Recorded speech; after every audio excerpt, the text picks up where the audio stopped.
les bruits d'équipement. D'accord? Alors donc, en fait, les bruits d'équipement, il y en a plusieurs. Donc, en fait, ce sont par exemple les robinets de la plomberie, donc, qui font du bruit lorsque vous les ouvrez. Vous avez donc aussi les ventilateurs, vous avez les chaudières qui fonctionnent, donc les brûleurs des chaudières. Vous avez les CTA, vous avez pas mal, disons, des bruits d'équipement qui vont générer du bruit lorsqu'ils sont installés. Et donc, on va commencer d'abord par ce qu'on appelle les bruits d'équipement individuels. D'accord? Les bruits des équipements individuels.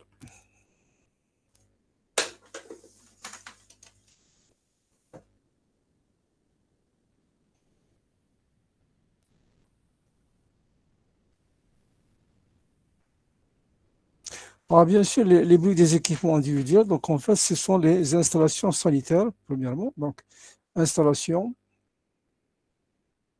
sanitaire. En fait, bien sûr, on va commencer par la robinetterie. Donc, lorsque vous avez des installations sanitaires telles que la robinetterie, alors normalement, qu'est-ce que vous avez?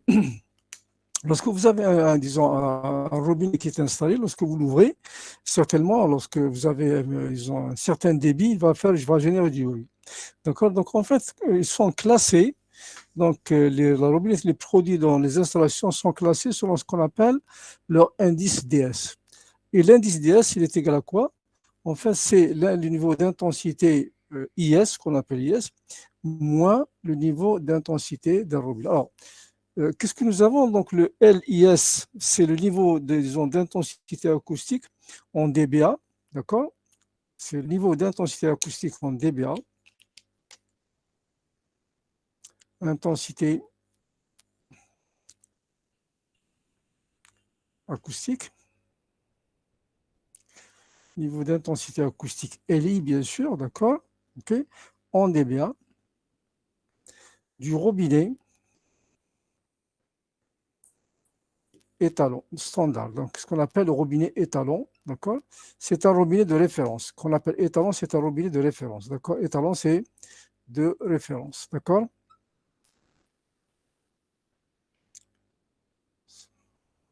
C'est un robinet de référence. Ensuite, le LI, vous avez par exemple un robinet quelconque. Donc, c'est le niveau. Le LI, c'est le niveau d'intensité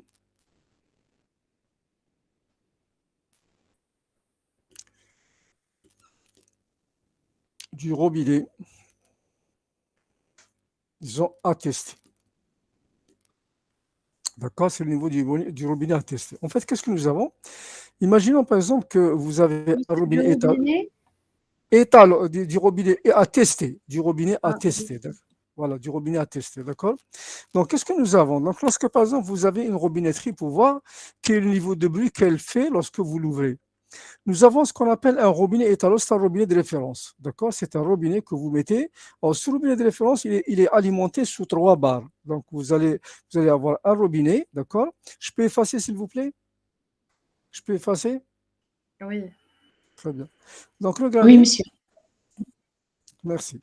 Alors, qu'est-ce que vous avez? Ce robinet que vous avez ici, LIS, donc c'est un niveau qui est mesuré, d'accord, disons sous 3 barres. Donc, vous avez par exemple votre robinet qui est là, d'accord? Vous avez votre robinet là, d'accord? Et ensuite, qu'est-ce que vous allez faire? Vous allez l'alimenter en eau, d'accord? Et vous allez mesurer le LIS qu'il fait sous une pression de 3 barres. D'accord? Sous une pression de 3 barres. Donc, vous allez mesurer l'intensité. C'est ce que le robinet étalon. C'est le robinet de référence. Ensuite, qu'est-ce que vous allez faire? Vous allez mettre le robinet que vous voulez tester, vous le mettez à la place de ce robinet-là. Bien sûr, toujours 3 barres, et vous mesurez LI. Et vous calculez l'indice qu'on appelle le DS, c'est l'indice, si vous voulez, alors le IDS, ce qu'on appelle l'indice, donc, si vous voulez, du robinet. C'est l'indice du robinet. Donc, c'est l'indice qui, en fonction de cet indice, on classe la robinetterie. Donc, on mesure le niveau d'intensité pour le robinet étalon LIS, on mesure le LI donc, du robinet que vous voulez tester, etc. D'accord? Et ensuite, vous calculez l'indice DS. Alors, selon l'indice DS, on classe la robinetterie. D'accord? Bien sûr, on va classer, d'accord, on va classer la robinetterie selon l'indice DS. Donc, classer les robinets selon l'indice DS. D'accord? Alors, il y a deux classes, il y a deux grandes classes. Donc, vous avez la classe 1 et la classe 2 que vous avez. D'accord? Donc, on les classe selon, si vous voulez, ce que nous avons ici. Et qu'est-ce que nous allons voir? Nous allons avoir donc la classe 1. La classe 1, alors si vous avez par exemple DS qui est supérieur à 25 dBA. D'accord? D'accord? Vous avez la deuxième, la classe 2, donc la classe 2, d'accord? Si DS est compris entre 15 et 25 dBA. D'accord? Alors, bien sûr, plus le DS est faible, plus le robinet est bruyant. D'accord? Donc, vous mesurez le LIS du robinet étalon, vous mesurez le LI, le niveau d'intensité du robinet que vous voulez tester, et ensuite vous calculez l'indice. Alors, vous faites LIS moyen, plus le LI, le DS est important, d'accord? Plus le robinet est bruyant. Donc, on a besoin, si vous voulez, d'avoir un indice DS qui est relativement, si vous voulez, faible pour se rapprocher d'un robinet qui fait moins de bruit. Voilà comment on classe la robinetterie. D'accord? Donc, vous avez deux classes, selon que DS est supérieur à 25 dBA, ou la classe 2, c'est lorsque DS est compris entre 15 et 25 dBA. Plus le LI, plus le DS est important, plus le DS est faible, plus donc le robinet est moins bruyant. D'accord? OK? Plus disons, le robinet, le DS est faible, plus le robinet est bruyant. On a intérêt à ce que ça soit un grand écart entre les deux pour que le robinet soit moins bruyant. C'est clair? Ça, c'est pour la robinetterie, donc, en fait, que nous allons avoir. Bien sûr, s'il vous plaît, il faut toujours, par exemple, lorsque vous avez la robinetterie, il faut la désolidariser, si vous voulez, des murs. Il ne faut pas plaquer, il ne faut pas avoir la canalisation ou les robinets qui sont directement, si vous voulez, attachés ou bien montés sur les murs. Il faut les deux solidariser. Donc, en fait, il faut avoir souvent une installation qui est un petit peu, si vous voulez, qui soit directement disons, indépendante de la position, si vous voulez, des murs. Alors, bien sûr, si vous avez, par exemple, si vous voulez, un mur qui est là, d'accord? Supposons que vous avez une paroi ici, et que vous voulez, par exemple, monter, si vous avez, par exemple, la canalisation qui est là, d'accord? Si nous avons la canalisation qui vient ici, d'accord, etc. Et ensuite, bien sûr, vous avez votre robinet qui va venir ici. Il ne faut pas placer, si vous voulez, la canalisation directement sur le mur, il faut la désolariser. Donc, en fait, il faut ici avoir des joints ou bien des colliers souples. En fait, les colliers souples, c'est quoi? Maintenant, les plombiers les utilisent. C'est que si vous avez les colliers, ils sont comme ça c'est la paroi, d'accord? Et ensuite, qu'est-ce que vous avez? Vous allez, par exemple, avoir votre collier qui va venir ici. Et vous avez à l'intérieur votre canalisation qui se trouve là, d'accord? Vous avez votre canalisation qui se trouve ici, d'accord? OK. Alors, il ne faut pas la mettre directement avec le métal sur métal. Donc, ça, c'est la canalisation que vous avez. Il faut mettre un joint souple. Un joint souple, si vous voulez maintenant, soit le joint souple, il est là entre, si vous voulez, la canalisation et le collier. Donc, pour éviter à ce que les bruits se transmettent aux parois et ces parois transmettent le bruit vers les occupants. D'accord?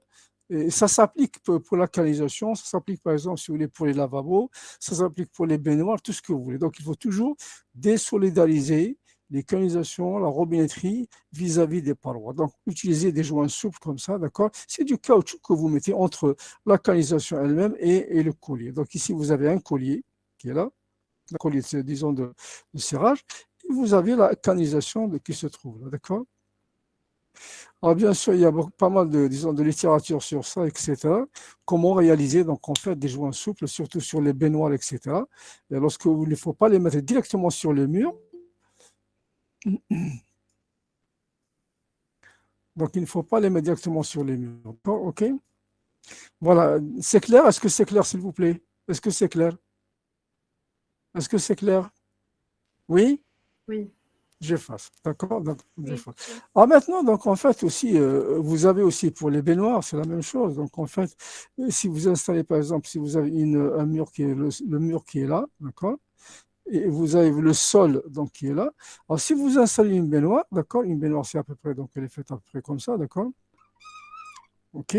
Et bien sûr, vous avez les pieds de votre baignoire qui se trouvent ici, d'accord? Il ne faut pas plaquer directement la baignoire contre les parois. Donc, qu'est-ce qu'il faut? Il faut toujours mettre un joint, d'accord, entre le bord, si vous voulez, ici de votre baignoire et le mur, et aussi, surtout, sur les pattes, disons, les pieds de fixation, mettre un joint souple pour éviter à ce que vous ayez des transmissions de bruit vers les parois, bien sûr, qui transmettent le bruit vers les voisins. Est-ce que c'est clair, s'il vous plaît? Oui? Est-ce que c'est clair? Oui, monsieur, c'est clair. Très, très bien. On continue donc. Magda?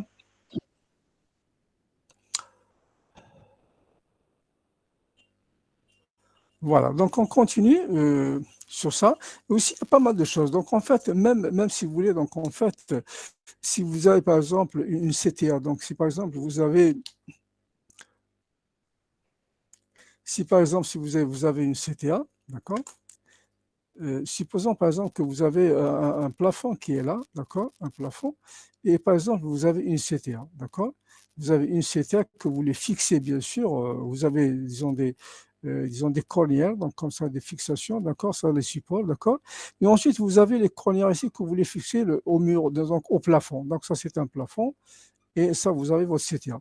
Donc il ne faut jamais disons, accrocher, donc suspendre directement votre CTA ou que ce soit la canalisation directement, si vous voulez, sur, disons, le plafond. Donc, il faut toujours avoir ce qu'on appelle des suspentes souples. D'accord? C'est des ressorts là que vous mettez pour que ce soit des suspentes souples. D'accord? Pour éviter les transmissions de bruit vers quoi? D'accord, vers les plafonds, etc. Donc, vous avez toujours des suspentes, disons, des joints souples que vous mettez ici, d'accord, pour, disons, accrocher ou pour installer, si vous voulez, vos équipements, etc. Donc, ne jamais, disons, poser directement les équipements sur le sol, disons, en contact avec les murs, etc. D'accord? Voilà, donc en fait, ça c'est important. Okay. Donc maintenant, on va passer, donc on a vu la robinetterie, donc elles sont classées selon l'indice DS. Et bien sûr, l'indice, c'est la différence entre le niveau d'intensité sonore d'un robinet étalon de référence et d'un robinet que vous fabriquez et que vous voulez tester. D'accord? Maintenant, on va passer à la ventilation mécanique individuelle, donc les bruits de la ventilation mécanique individuelle. D'accord? Mécanique individuelle. Ah, bien sûr, c'est ce qu'on appelle, vous avez des ventilateurs classiques. Donc, c'est des ventilateurs donc, qui soufflent de l'air. Vous avez un ventilateur, bon, ils sont plusieurs types, donc les ventilateurs que nous connaissons, que nous avons. Donc, vous avez des ventilateurs, donc en fait, qu'est-ce que vous avez? C'est tout à fait normal. Et qu'est-ce qui va se passer? Donc, vous avez de l'air qui est mis en mouvement dans votre local, etc. Et ces ventilateurs, ils génèrent un bruit. Donc, en fait, qu'est-ce que nous avons? Le bruit d'intensité sonore qui est généré par un ventilateur, généralement, c'est une formule approximative, c'est LW moins 10 log de A, en général, moins 6 dB A que nous avons ici. D'accord? OK? Donc, en fait, ça, c'est le niveau d'intensité sonore. Le niveau d'intensité sonore. D'accord? Le LW, c'est le LW, donc c'est quoi? C'est le niveau de puissance acoustique. C'est le niveau de puissance acoustique, d'accord? Et bien sûr, le A, c'est l'air d'absorption et de réception. A c'est l'air d'absorption locale réception, d'accord? Locale réception. Voilà, donc voilà la formule donc pour calculer un petit peu. Donc en fait, et bien sûr, les constructeurs, qu'est-ce qu'ils vous donnent? Ils vous donnent toujours le LW ou bien le LI directement. Donc ça, c'est une formule qui est classique. Donc en fait, et donc c'est comme si vous avez par exemple disons une source qui se trouve placée dans un local et bien sûr, vous calculez le niveau d'intensité sonore qui est produit donc en fait par un ventilateur. Bien sûr, on va voir donc en fait qu'est-ce qui va se Monsieur, passer. Oui, j'écoute. Oui, allez-y, j'écoute, allez-y. Oui. Monsieur, j'ai pas vu le bas de tableau ou ta facette. Je vais reprendre. Donc, en fait, voilà ce que nous avons écrit. Donc, en fait, le LI, c'est quoi? C'est le LW moins 10 log de A moins 6 dBA. D'accord? Voilà, donc en fait, ce que nous avons. Alors, le LI, c'est le niveau d'intensité sonore, donc en fait, de votre ventilateur lorsqu'il est mis en mouvement. Ça, c'est le niveau d'intensité sonore que vous voulez calculer. Le LW, c'est le niveau de puissance acoustique donc du ventilateur qui est donné par le constructeur. A, c'est l'aire d'absorption équivalente du local réception. D'accord? Et bien sûr, le A, on a vu c'était quoi? Le A, on avait vu que c'est égal à quoi? La somme des alpha I fois SI lorsque vous avez plusieurs matériaux qui sont installés à l'intérieur de votre local. D'accord? Donc, en fait, c'est clair. Imaginez, par exemple, vous avez un local qui est comme ça et que vous avez, par exemple, un ventilateur qui se trouve accroché au mur, enfin, au plafond, par exemple. D'accord? Donc, il va générer un bruit. Donc, il a un niveau de puissance acoustique LW. Et par exemple, vous voulez calculer le LI dans ce local, vous utilisez cette relation que nous avons ici. Donc, le local, vous connaissez donc en fait son aire d'absorption équivalente. Vous connaissez le LW du ventilateur qui donne par le constructeur et vous calculez tout simplement une intensité sonore dans le local où vous êtes. Voilà donc en fait pour les ventilateurs individuels. D'accord? Bien, ça c'était individuel. Donc la robinetterie, les ventilateurs individuels. Maintenant, on va passer aux bruits qui sont faits par les équipements collectifs. D'accord? Donc, c'est les équipements collectifs maintenant. D'accord? Alors, les équipements collectifs, donc bruit des équipements collectifs, d'accord? Bruit des équipements collectifs.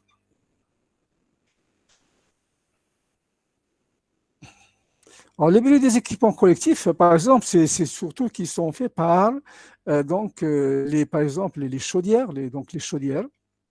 Bien sûr, les chaudières, donc en fait, c'est surtout les brûleurs, des chaudières qui font un bruit énorme, d'accord? C'est les brûleurs. Vous avez aussi, donc en fait, c'est quoi? C'est les CTA, par exemple, d'accord? C'est les CTA qui sont placés à l'extérieur, donc en fait, et qui font un bruit lorsque disons, souffle de l'air dans le local, bien sûr, par le biais, si vous voulez, des gaines et aussi des bouches de soufflage, d'accord? Et donc, en fait, si vous avez, par exemple, une chaudière, donc, si on considère, par exemple, une chaudière qui est installée, donc, en fait, la chaudière, elle produit donc un niveau d'intensité LI qui est égal à 10 log donc je dirais de P, donc c'est la puissance, d'accord, plus 24, plus 24. Et bien sûr, le résultat, on est bas. Donc en fait, le niveau d'intensité, c'est quoi? Le P, c'est la puissance. C'est la puissance, donc en fait, de votre chaudière, donc de votre brûleur, donc c'est la puissance en kilowatts, d'accord? Ou en watts, donc en watts, etc. D'accord? Donc c'est en watts. OK? Donc voilà pour calculer. Donc imaginons par exemple que vous avez une chaudière que vous avez donc en fait et que vous placez dans un local technique, d'accord? Et on suppose par exemple que la puissance de cette chaudière, bien c'est calorifique, la puissance calorifique, d'accord? Puissance calorifique, d'accord? Que vous avez calorifique, d'accord? Que vous avez par exemple, supposons que vous avez par exemple 100 kilowatts. D'accord? 100 kilowatts, en fait, c'est quoi? C'est 10 puissance 5 watts. Donc, en fait, le LI, c'est quoi? C'est 10 puissance log, bien sûr, décimale, de quoi? De 10 puissance 5 plus 24. Enfin, 10 puissance 5, donc en fait, ça fait quoi? Donc, je sors ici, ça fait 50 multiplié par log de 10, d'accord? Plus 24. Et qu'est-ce que j'ai en fait? Donc, log de 10, c'est 1, d'accord? Et donc, en fait, 50 que j'ai ici, donc c'est 50 plus 24. Donc, cette chaudière, elle va générer un bruit de combien, un niveau sonore de quoi? De combien de LI qui va être de 50 plus 24 dBA, il va être de 74 dBA, tout simplement. Voilà, donc c'est le niveau sonore généré par cette chaudière. Donc, c'est en fonction de sa puissance. Donc, LI, c'est 10 log de P avec P en watts, plus 24 décibels. D'accord? Voilà, donc pour calculer le niveau d'intensité sonore qui est généré par une chaudière que vous installez. D'accord? Bien, ça c'est par exemple, si vous voulez, les chaudières qui, donc, principalement le bruit est généré par les brûleurs. D'accord? Par les brûleurs. Maintenant, quand même, il y a une chose qui est très intéressante. Vous avez aussi les ascenseurs qui génèrent du bruit, d'accord? Vous avez donc en fait les ascenseurs, c'est sous les moteurs, des ascenseurs qui génèrent aussi des bruits qui sont importants. Maintenant, on va passer, donc, en fait, disons, les bruits, donc, donc les bruits disons, des installations aéroliques. Des installations aéroliques. Alors, les installations aéroliques, bien sûr, c'est les installations de conditionnement d'air, d'accord, et aussi de ventilation, tout simplement, d'accord. Alors, qu'est-ce que nous allons voir? Donc, le bruit des installations aéroliques, c'est tout simplement, d'accord, c'est tout simplement quoi? On va prendre, par exemple, vous avez par exemple une CTA, d'accord, qui est placée, par exemple, à l'extérieur, d'accord. Bien sûr, cette CTA, elle est utilisée pour conditionner ou bien pour ventiler un certain local. Supposons que vous avez un local ici que vous voulez ventiler, d'accord? D'accord, ça c'est un local. Mais se trouve, alors, comment nous allons faire? Vous avez par exemple, si vous voulez, des canalisations. Donc vous allez avoir des canalisations que vous voulez, disons, installer. Donc vous avez des gaines, Alors les gaines, bien sûr, elles partent dans ce sens. Donc vous avez par exemple des gaines, une gaine qui va venir comme ça. Bon, il se peut par exemple que vous avez par exemple une gaine qui va alimenter plusieurs zones. Donc vous avez une zone par exemple I qui va être ici. Qu'est-ce que vous allez faire? Vous allez faire par exemple un piquage. Vous allez faire un piquage et bien sûr ensuite vous allez faire peut-être il y a des angles droits, etc. comme ça, avant d'arriver donc au niveau de votre local que vous voulez, si vous voulez, disons, climatiser ou ventiler. Alors qu'est-ce que vous remarquez? Donc ça c'est la gaine.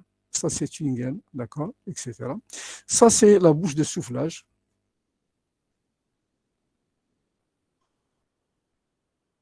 Ça, c'est la bouche de souffle d'accord. Et bien sûr, ça, c'est la CTA. Donc, vous avez, par exemple, un ventilateur. Avec un ventilateur, c'est lui qui fait du bruit. Donc, vous avez un ventilateur au niveau de votre CTA. D'accord? Alors, qu'est-ce que vous remarquez, s'il vous plaît? Donc, en fait, ce que j'ai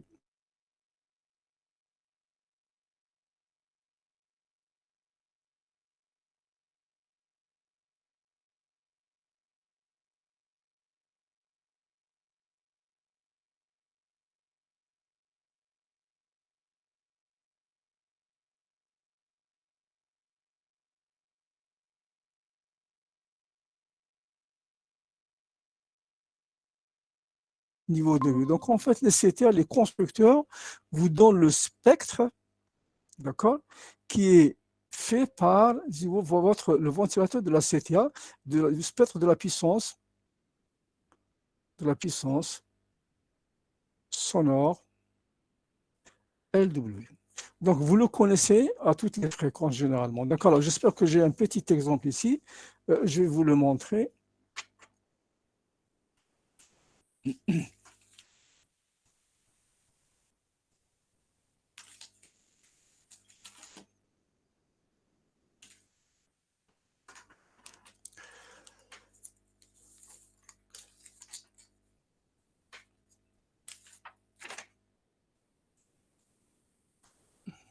Alors, regardez un petit peu. J'ai deux exemples. J'ai deux exemples ici chez moi. Donc, par exemple, vous avez une CTA. J'ai une CTA ici. Donc, j'ai une CTA. Le constructeur, vous avez le schéma de la CTA que vous voyez ici. On va voir le spectre qui est donné par le constructeur. Le niveau, donc, en fait, du bruit qui est généré par cette CTA. Alors, regardez un petit peu, s'il vous plaît. Le constructeur, qu'est-ce qu'il vous donne? Vous voyez ce tableau là-bas? Vous voyez ce tableau, s'il vous plaît? Vous le voyez? Est-ce que vous le voyez, s'il vous plaît? Oui. Alors, vous voyez, par exemple, disons ça, c'est le tableau, ce qu'on appelle le spectre de la puissance acoustique de votre CTA. Alors, vous avez, par exemple, si vous voulez, trois types. Vous avez la rayonnée, vous avez l'aspiration gaine et vous avez le refoulement gaine. Vous avez le spectre, donc par exemple à 63, vous avez 80 D, 81 dB, à 125, enfin 75, 250, 60, vous avez ce qu'on appelle le spectre. Ce spectre, il est donné par le constructeur, d'accord? Et donc en fait, alors ce spectre, qu'est-ce qu'il est? C'est au niveau du point A que j'ai ici. C'est au niveau du point A de la CTA. Ça, c'est le spectre de LW qui est donné, donc le niveau de puissance acoustique qui est donné par le constructeur. Ça, c'est par exemple pour une CTA, d'accord? Je vois par exemple un groupe de production de glaciers ici, regardez. Donc j'ai un groupe de production de glaciers, bon, ça dépend de la marque. Vous voyez ici la valeur, elle est en vert. Bon, je vais vous la lire. Donc vous avez le LWA, il est de 92 dB. Est-ce que vous arrivez à voir, s'il vous plaît? Est-ce que vous arrivez à voir? S'il vous plaît, est-ce que vous arrivez à voir? Donc, vous voyez, donc, Monsieur, c'est flou. معليش, mais vous avez vu, donc voilà, comme ça marche. المفيد Oui. المفيد, vous avez les niveaux de puissance acoustique qui sont donnés en valeur unique, par exemple pour ce groupe de production, ou bien le spectre en fonction de la fréquence, peu importe. Alors, si vous avez par exemple le spectre qui est donné en fonction de la fréquence, on juxtapose pour avoir un niveau unique. Donc, on fait, comme on a vu, comment ajouter les niveaux sonores, 2 à 2 pour toutes les fréquences, pour les bandes de fréquences, jusqu'à les éliminer pour avoir, disons, le LG global. D'accord? Voilà, donc en fait, le L, le niveau de puissance acoustique, comme je vous ai dit tout à l'heure, il est donné par le constructeur au point. Alors, ce qui m'intéresse, moi, vous allez avoir de l'air qui va circuler à l'intérieur, n'est-ce pas? Donc, vous allez avoir de l'air. Vous allez avoir de l'air, donc en fait, qui va circuler. Et bien sûr, sous l'effet donc, du ventilateur, il va transmettre ce bruit à travers la gaine. Et ce bruit, il est transmis à travers la gaine jusqu'à, par exemple, le bout de la bouche de soufflage. Et supposons, par exemple, que vous ayez quelqu'un, disons, un occupant donc, qui se trouve ici à l'intérieur de votre local, ben, il faut calculer le niveau d'intensité I qui est généré par, disons, toute l'installation et par le biais de la bouche de soufflage que vous avez ici. D'accord? Et ça, c'est très important. C'est très courant dans les équipements techniques. Donc, en fait, qu'est-ce que nous avons, s'il vous plaît? Et bien sûr, donc, nous avons vu, par exemple, tout à l'heure que le constructeur, qu'est-ce qu'il vous donne? Il vous donne le niveau de bruit rayonné. D'accord? Le niveau de bruit rayonné. D'accord? Ensuite, il vous donne le bruit de bruit, donc le niveau de bruit à, disons comment, au refoulement, d'accord? Ou à l'aspiration, aspiration, d'accord? Et vous avez le niveau de bruit au refoulement, d'accord? Alors, bien sûr, il y a 3 aspects. Donc, qu'est-ce que nous avons? Alors, le rayonner, c'est ce qui est rayonné par la gaine à l'extérieur. Rayonner, c'est lorsque la gaine qui vibre. Donc, rayonner, c'est la gaine qui vibre, d'accord? Ils ont l'aspiration, donc en fait, c'est celui qui est soufflé au niveau du local, ici par le biais. Et le refoulement, c'est lorsque, par exemple, vous avez donc disons, un recyclage. Vous avez un recyclage, donc vous avez ce qu'on appelle disons, le refoulement. D'accord? Voilà. Donc, vous avez donc le refoulement que vous avez ici.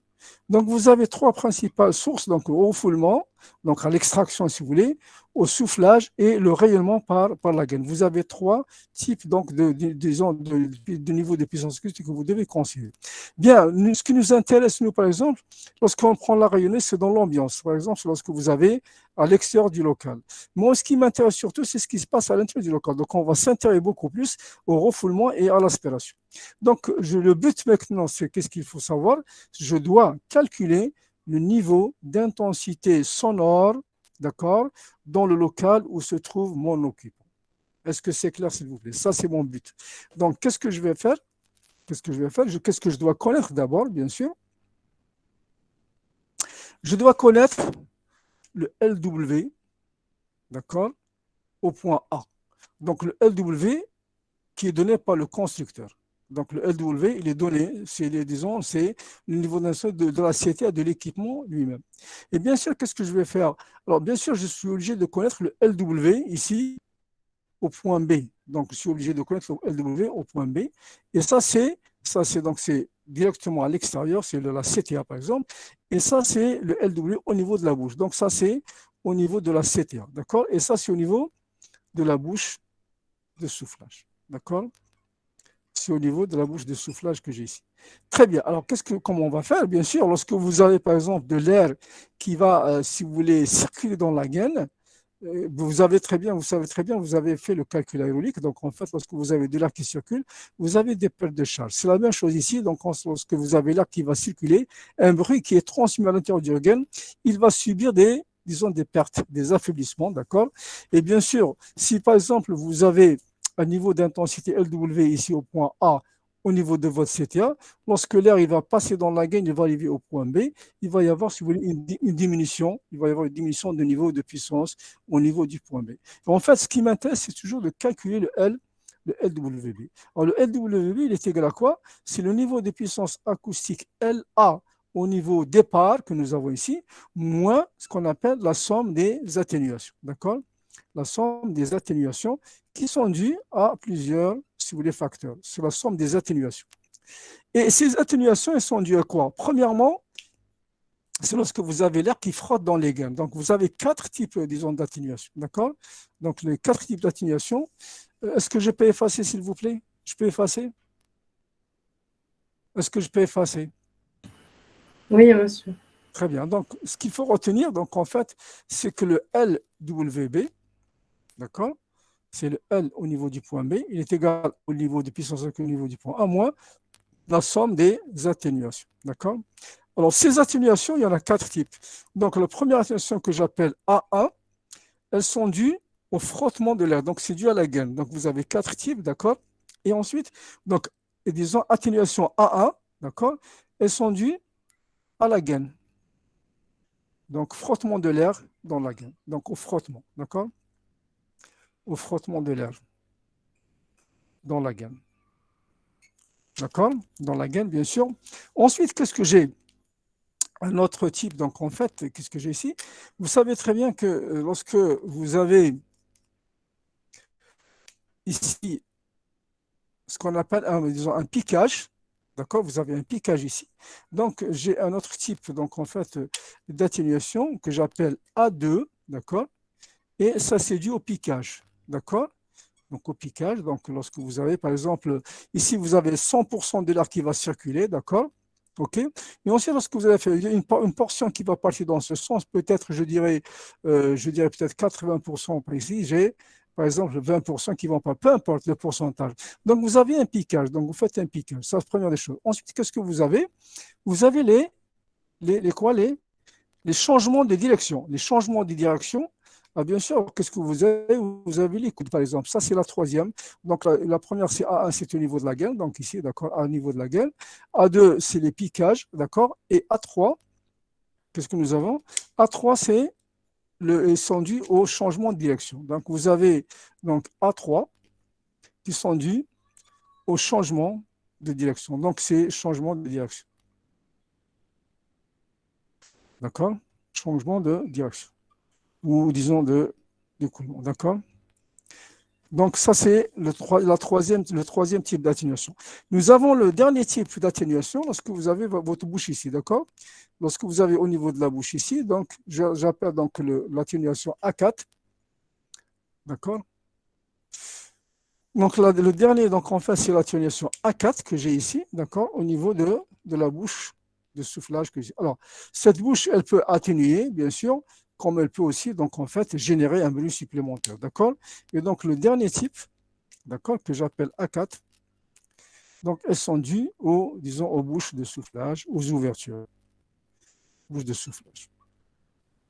D'accord? Voilà. Alors, maintenant, regardez un petit peu. Nous sommes partis du point A qui était ma source primaire. D'accord? Et en fait, disons, le son, lorsqu'il va, disons, qu'il va passer dans la gaine, vous avez des atténuations qui sont dues au frottement dans la gaine, bien sûr, totale.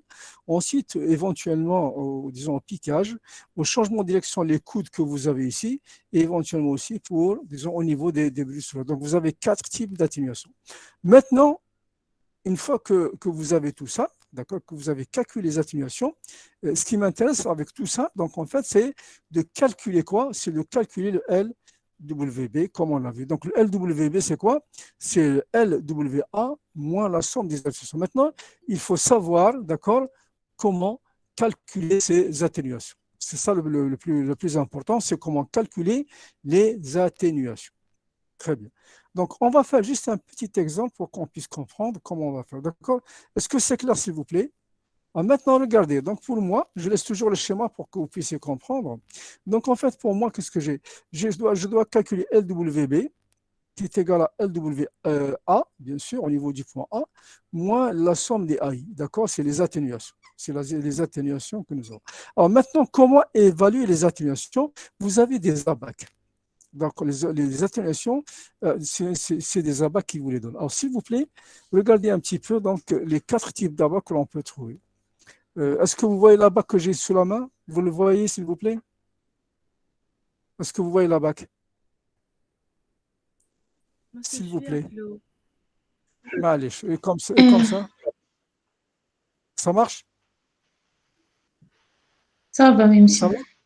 Voilà, donc regardez, qu'est-ce que vous avez. Voilà, j'ai la bac de ce côté-là, Hadi, que vous avez ici. D'accord? Ça, c'est donc c'est les pertes, disons, comment on dit, disons, du niveau d'intensité en fonction des coudes que vous avez à angle droit.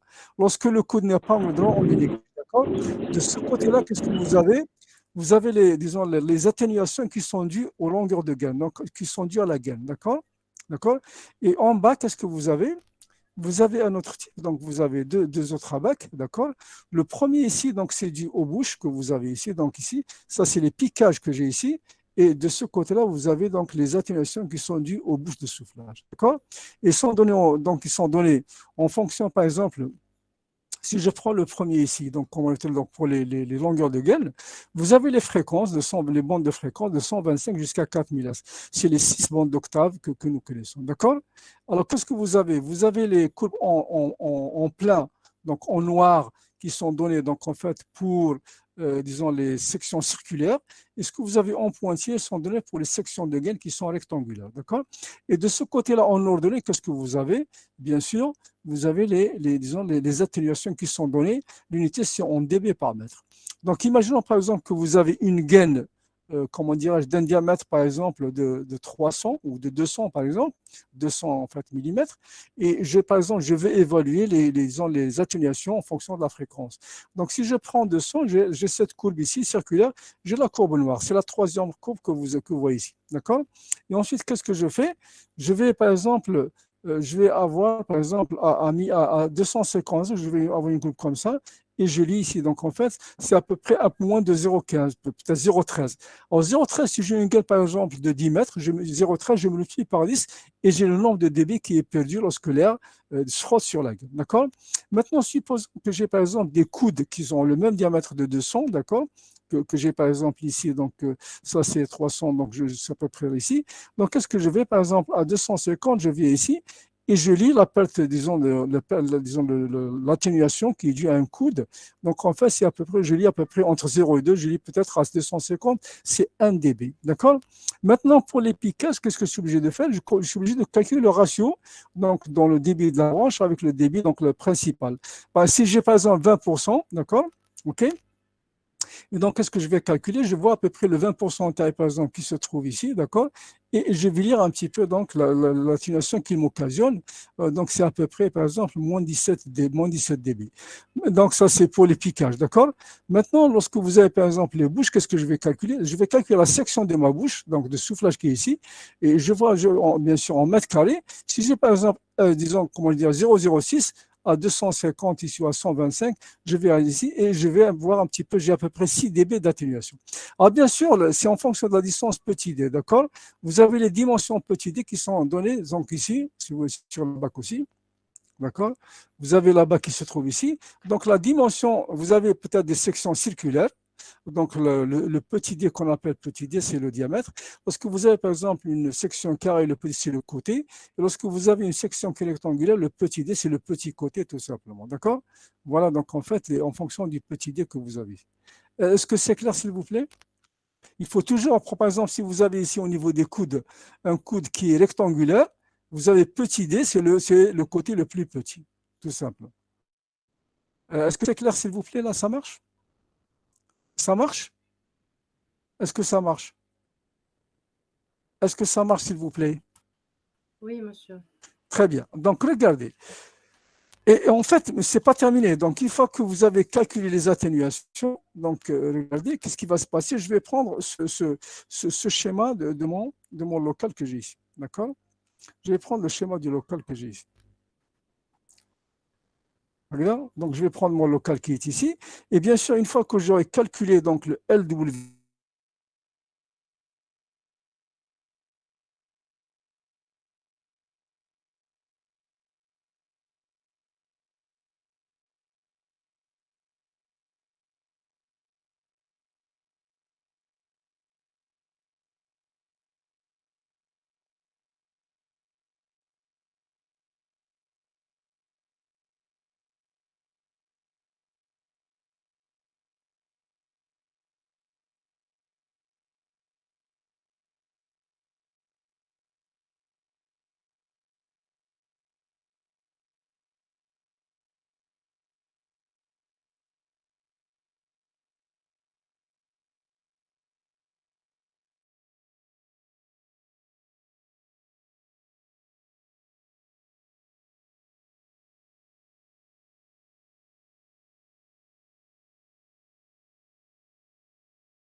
évoluer avec une certaine distance en fait de ma bouche. Donc avec une source sonore, donc de puissance, disons acoustique LWB, d'accord, de puissance acoustique LWB. Alors maintenant, c'est elle qui devient ma source. Et on a vu par exemple en cours, par exemple, si je dois évaluer le LIC ici, au niveau, donc en fait, le niveau d'intensité sonore au niveau de mon auditeur, de mon récepteur, je sais qu'on a vu en cours, donc disons, la propagation du son dans les espaces clos. Le LIC est égal à quoi? En fait, c'est LWB, log de Q sur 4 pi d au carré, ça c'est le champ direct, divisé par 4 plus 4 sur RC. Donc en fait, on a cette relation que nous avons vue en cours. Donc en fait, maintenant, le LWB, je le connais parce que j'ai calculé en fonction de LWA, en fonction des atténuations, etc. Le petit d, c'est la distance qui sépare la bouche de soufflage à mon auditeur, d'accord? Le RC, c'est quoi? Le RC, c'est quoi, s'il vous plaît? C'est quoi le RC? C'est quoi le RC? C'est C'est les constantes. la, Le constant. la constante du local. Donc en fait, RC, c'est quoi? C'est alpha M multiplié par ST divisé par A moins alpha M du local. D'accord? Ça, c'est la surface totale du local. Alpha M, c'est le coefficient d'absorption moyen acoustique du local, tout simplement. D'accord? Petit d, c'est la distance qui sépare, donc en fait, la bouche à l'auditeur ou au récepteur que j'ai ici. Donc, regardez, s'il vous plaît, donc, une fois que je calcule LW, il se peut que je le calcule pour toutes les fréquences. Il se peut que je le calcule pour toutes les fréquences. Et bien sûr, le Q, c'est quoi? C'est le coefficient de la directivité. Bien sûr, lorsque j'ai une bouche qui est placée sur un plafond, donc en fait, on a vu encore que Q, c'est le Q égale 1 dans le cas où la source est suspendue. Donc, là, vous avez Q égale 2 lorsque vous avez une source qui est placée sur une surface. Q égale 4 lorsqu'elle est à la jonction de deux surfaces. Donc, la jonction de deux surfaces comme ça. Donc, la source est là. Et maintenant, vous avez Q égale 8 lorsque vous avez la jonction de trois surfaces. Donc, vous avez un coin qui se trouve ici, tout simplement. D'accord? Donc, ça, c'est des valeurs que nous avons. Et donc, en fait, le problème revient à calculer le LIC dans le local à une certaine distance petit d. Alors, généralement, on s'en passe de petit d. Donc, en fait, on va calculer donc, en fait, le LIC en considérant que le champ sonore dans le local est champ réverbéré. Donc, ce terme-là, il disparaît, d'accord? Etc. Donc, maintenant, regardez, on va faire juste une petite application pour voir, d'accord? Voilà. Donc, regardez, s'il vous plaît, une petite application pour, application très simple.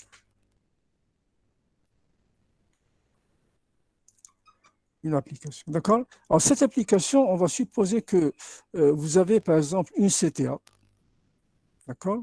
Qui est placée ici. Donc, vous avez le point A qui est ici. Donc, vous avez, par exemple, une gaine qui est là, d'accord? OK? Donc, ici, par exemple, vous avez un piquage et vous avez votre local qui est là, d'accord?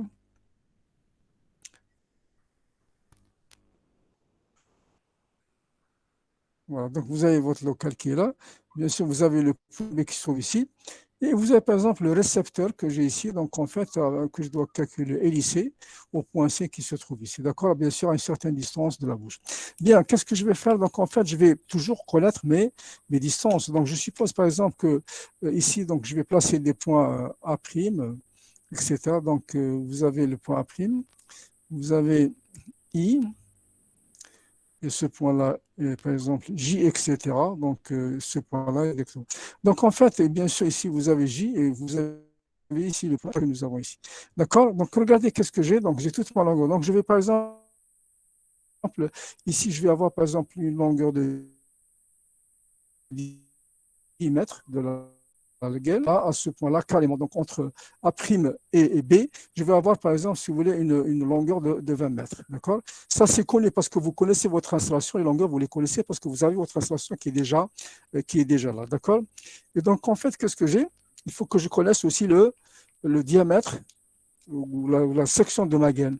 Donc, je vais supposer que j'ai une gaine, disons, circulaire. D'accord? J'ai une gaine circulaire avec un diamètre, par exemple, de 400 mm. D'accord? J'ai un diamètre de 400 mm de toute la gaine qui est ici. D'accord? Bien. Alors maintenant, qu'est-ce que je vais faire? Il faudrait que je connaisse le LW. Il faut que je connaisse le LW disons, de ma CTA. D'accord? Ici, donc le LWA que j'ai ici, donc au niveau du poids. Il faut que je le connaisse. Alors le LWA, il est donné par le constructeur comme on l'a vu sur les fiches que nous avons vues tout à l'heure. Donc on va pas, si vous voulez, prendre beaucoup de On va prendre juste 3 fréquences, d'accord? On va prendre par exemple la fréquence de 500 Hz, d'accord?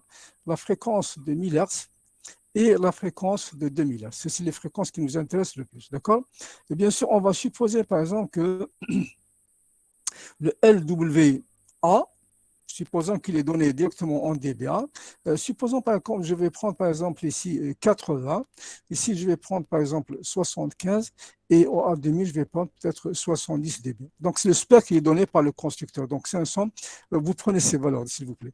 Donc maintenant, qu'est-ce que je vais faire s'il vous plaît? Avec ces valeurs, je vais calculer les atténuations. Je vais calculer les atténuations que nous avons. Alors pour cela, qu'est-ce que je vais faire? Est-ce que vous avez noté le nombre de coudes que nous avons? Ou est-ce que vous avez le nombre de coudes? Vous avez pris le schéma ou là, là, là? Vous voulez que je le prenne? Ok. Allez, ok, je vais reprendre. Je vais reprendre. Donc ici j'ai 20 mètres, d'accord? Toujours, 20 mètres ici. J'ai le coude 1, 2, 3, j'ai 4 coudes. Donc j'ai 4 coudes à angle droit, à 90 degrés, d'accord? D'accord, j'ai 4 coudes à 90 degrés. J'ai ici un piquage, peu importe. Donc, on va considérer que le piquage, ici, j'ai combien? Donc, en fait, j'ai 50-50. Donc, j'ai 50% qui parle dans ce sens d'air, de débit, et 50% qui vient dans ce sens. D'accord, donc j'ai 50% d'air qui va dans cette branche ici. Alors, s'il vous plaît, donc, je note ici, donc j'ai à 500, 1000 et 2000 que j'ai ici. Donc, j'ai 80 dBA, j'ai 75 et j'ai 70 dB. Donc, j'efface ce tableau et j'ai un diamètre de 400. Donc, le diamètre est égal à 400 mm. Donc, regardez comment je vais faire, s'il vous plaît. Monsieur, je ne vois pas le haut. D'accord, je vais le remonter un petit peu. Comme ça marche? Oui. Très bien. Donc, ici, donc, j'ai 4 coudes à 90, d'accord? Et ce qui m'intéresse ici, c'est, donc le L ici, c'est de venir ici donc, au point B et calculer le LWB. Alors, qu'est-ce que je vais faire? Je vais faire un tableau, comme ça. Donc, on va faire un tableau, comme ça, s'il vous plaît. Alors, le tableau, j'ai combien? J'ai 3 fréquences, donc je vais mettre 3 colonnes. Je vais mettre 3 colonnes qui sont ici. Donc, la fréquence, c'est combien? C'est 500, 1000 et 2000. D'accord? 500 000 et 2000. Et bien sûr, j'ai ici quoi? Donc, ici, c'est la fréquence. Et bien sûr, en fait, j'ai les atténuations. Je commence par l'atténuation A1, donc longueur de gaine. Donc, A1. D'accord? Atténuation 1. Alors, atténuation 1, donc la longueur de gaine, c'est combien? C'est 10 plus 20, ça fait L égale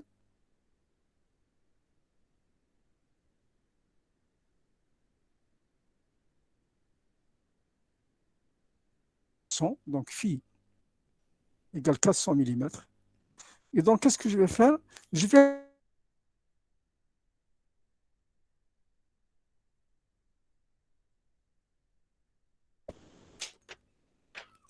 vais prendre cette abac que j'ai. Donc, la bacarine, tu as les linéaires. Donc, en fait, j'ai un diamètre de 400 circulaire. Donc, c'est la deuxième courbe que j'ai ici. D'accord? La deuxième courbe qui est ici. Alors, bien sûr, à 500, je vais lire donc 500. Là, il me coupe la courbe. C'est à peu près, je dirais, peut-être que c'est 0,13. D'accord? C'est 0,13. Donc, dB par mètre linéaire. Donc, vous avez 0,13 multiplié par la longueur de 30 mètres. Alors, 0,13 par 3 par temps, ça fait chal, 3 fois 3, 9. OK? 3 fois 1, 3. D'accord? Ça fait 3,9 dB, tout simplement. Vous avez 3,9 dB pour la longueur de gaine. OK? Donc, je lis sur la bac ici, par exemple, à 500, je suis ici. Donc, je lis 0,13 et je multiplie par la longueur de gaine. À 1000, j'ai combien ici? J'ai à peu près 0,14. Donc, à 1000, j'ai 0,14, toujours multiplié par 30. Donc, 0,14 multiplié par Monsieur, 30. Donc, oui, donc les courbes, c'est pour les diamètres voilà. et les Les courbes, vous distances. avez. Non, non, c'est pour les diamètres. Vous avez petit d, c'est la distance petit d en fonction de ce que nous avons vu tout à l'heure. Le petit d, c'est en fonction du petit d. Alors, pour les gaines circulaires, c'est le diamètre. Pour les gaines carrées, c'est le côté. Pour les gaines rectangulaires, c'est le petit côté. D'accord? Donc, c'est en fonction de petit d que je reviens ici. Donc, petit d, j'ai 400. Donc, je revois cette courbe ici. Donc, la courbe, c'est 400, 750. Donc, à 500, j'ai 0,13. À 1000, j'ai 0,17. Donc, j'ai multiplié par 30. Alors, 0,17, 0,14 par exemple, par 30, ça fait chal.